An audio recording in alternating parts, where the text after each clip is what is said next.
Elena Voss stood at the rusted gate of her forgotten childhood home, suitcase in hand, heart heavy with fresh divorce scars. After years of running, she had returned to Willow Creek to rebuild her broken life in the old Victorian house her grandmother left her. The decaying mansion whispered of second chances. She spent days scrubbing dust, painting walls, and chasing away the ghosts of her lonely childhood. For the first time in years, hope flickered inside her chest. This house would be her new beginning. But on a stormy night, curiosity led her to the locked basement she had always feared as a child. With a crowbar and trembling hands, she broke the rusted padlock and stepped into the darkness. Behind a false wall, she discovered a hidden room. Inside were yellowed newspaper clippings about a missing baby, forged adoption papers, and her mother's desperate handwritten confession. The truth hit like a thunderbolt. She was never Elena Voss. 32 years ago, her mother had stolen her from a hospital nursery. The house she came to rebuild was never a home, it was a tomb of lies. And the shocking secret buried inside it had just destroyed everything she thought she knew. The old Victorian house at the end of Willow Lane looked smaller than Elena remembered. The paint had peeled away in long, curling strips, revealing gray wood beneath like exposed bone. Vines choked the porch rails, and the front door sagged on its hinges, half open as if the house itself had been waiting for her return. Elena Voss stood at the rusted gate, suitcase in one hand, the keys her lawyer had mailed her clutched in the other. 32 years old, freshly divorced, and broke after the legal fees.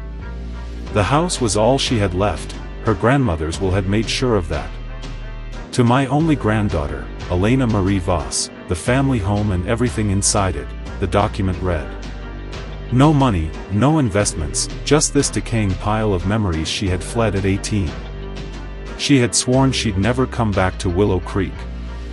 The town was too small, the whispers too loud. But after her marriage to Marcus crumbled under the weight of his affairs and her own growing emptiness, the city felt even smaller. She needed roots, even rotten ones. Rebuilding here meant starting over on her own terms. The gate creaked open. Elena stepped onto the cracked walkway, her boots crunching dead leaves. The air smelled of damp earth and something faintly metallic. She pushed the front door wider and stepped inside. Dust motes danced in the slanted afternoon light filtering through the grimy windows. The foyer looked exactly as she remembered, the grandfather clock frozen at 3:17, the faded floral wallpaper, the narrow staircase leading up to the bedrooms. But the silence was heavier now, thicker, as if the house had swallowed all sound over the years. Home sweet home, she muttered, her voice echoing strangely.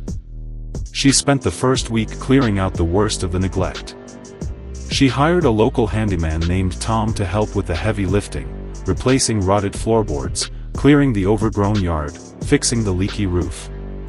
Tom was quiet, mid-40s, with calloused hands and kind eyes that didn't pry.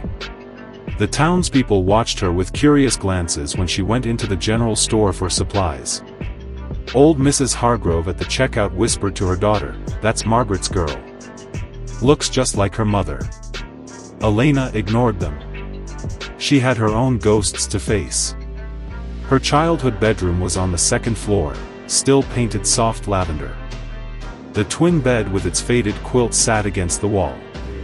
On the nightstand, a framed photo of her and her mother, taken when Elena was 10. Her mother's smile looked forced even then. Margaret Voss had died when Elena was 16, car accident on the highway out of town. The police said she swerved to avoid a deer. Elena always suspected it was more than that. Her mother had been distant those last months, secretive, locking herself in the basement for hours. The basement. Elena had avoided it since returning. The door at the end of the hallway downstairs was padlocked, the key missing from the set the lawyer gave her. She told herself it was just old storage, nothing important. By the end of the second week, the house felt almost livable. She had painted the kitchen a warm cream color, installed new curtains, and even planted herbs in the backyard. Nights were the hardest. The house creaked and settled, whispering sounds that kept her awake. Sometimes she thought she heard footsteps upstairs when no one was there. One stormy evening, thunder rattling the windows, Elena decided it was time. She found a crowbar in the shed and pried the padlock off the basement door. It came away with a screech of protest. The stairs descended into darkness. She flicked on her flashlight, the beam cutting through cobwebs thick as lace. The air was cooler down here, musty with the scent of old paper and something sweeter, like faded perfume. At the bottom, the basement looked ordinary at first: shelves of canning jars, boxes of Christmas decorations, an old washing machine. But in the far corner, behind a stack of dusty trunks, she noticed a discrepancy in the wall. The paneling didn't quite match. She pushed against it, and a section swung inward on hidden hinges. A hidden room. Elena's heart hammered. The small space beyond was no larger than a walk-in closet. Inside sat a metal filing cabinet, a wooden desk, and a corkboard covered in yellowed newspaper clippings and photographs. A single bulb hung from the ceiling. She pulled the chain, and weak light flooded the space. She approached the corkboard first. The photos were of her mother, younger, laughing, holding a baby Elena didn't recognize. Not her. The baby had dark curls and wide blue eyes. Dates on the back: 1989. Elena was born in 1993. Newspaper clippings detailed a missing child case from 1988, local infant vanishes from hospital nursery, police baffled. The baby's name was Sophie Lang. The parents were devastated, the mother had never recovered. Elena's hands shook as she opened the filing cabinet. Folders upon folders of documents. Adoption papers, illegal ones, forged. Bank statements showing large cash withdrawals in the late 80s. Letters in her mother's handwriting, addressed to no one, confessing everything. "I couldn't have children," one letter read. "After 3 miscarriages, the doctors said it was impossible. But I wanted a baby so badly. When I saw her in the nursery, so perfect, so alive, I knew she was meant to be mine." Margaret Voss became a mother that night. God forgive me. Elena staggered back against the desk. She was not Elena Voss. She was Sophie Lang. Stolen. Her real parents had searched for decades.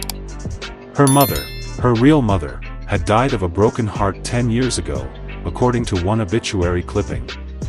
There was more. Deeper in the cabinet, medical records. Elena's blood type didn't match her supposed father's.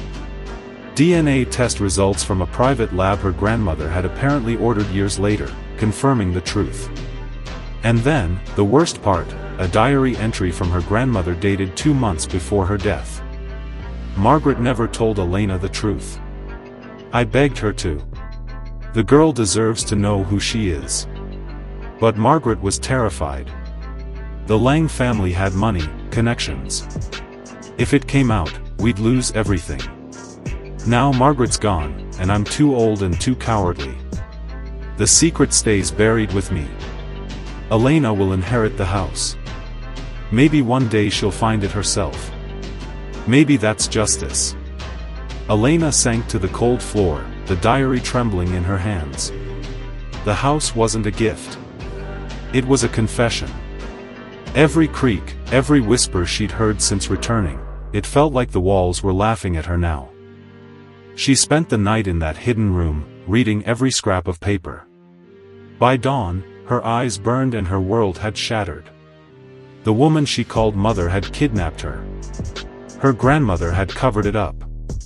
Her entire identity was a lie built on theft and fear.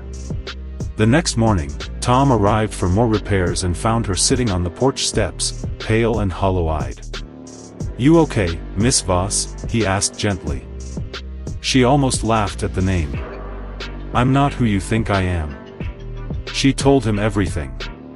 He listened without judgment, then offered to drive her to the county records office. But Elena shook her head. First, she needed to face the house one last time. She went back to the basement, gathered every document, every photo, every damning piece of evidence into a cardboard box. Then she carried it upstairs to the living room and set it on the coffee table. She stared at the grandfather clock, still frozen at 3:17, the exact time, according to hospital records, when Sophie Lang disappeared from her bassinet. Outside, the sky had cleared. Sunlight streamed through the clean windows she had washed herself.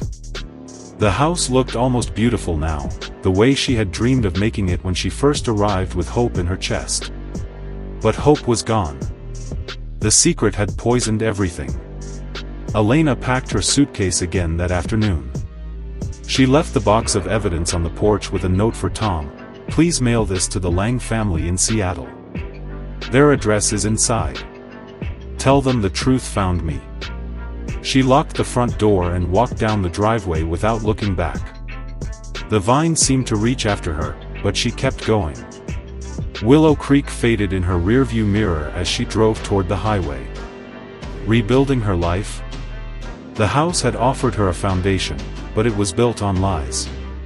The shocking secret inside hadn't just destroyed her plans, it had erased the person she thought she was. Somewhere out there, a family still waited for answers about the baby stolen 32 years ago. Elena, no, Sophie, would give them those answers. And then, maybe, she would start rebuilding for real. Not from a forgotten childhood home, but from the truth, however painful. The road stretched ahead, empty and open. For the first time in weeks, the silence felt like freedom instead of weight.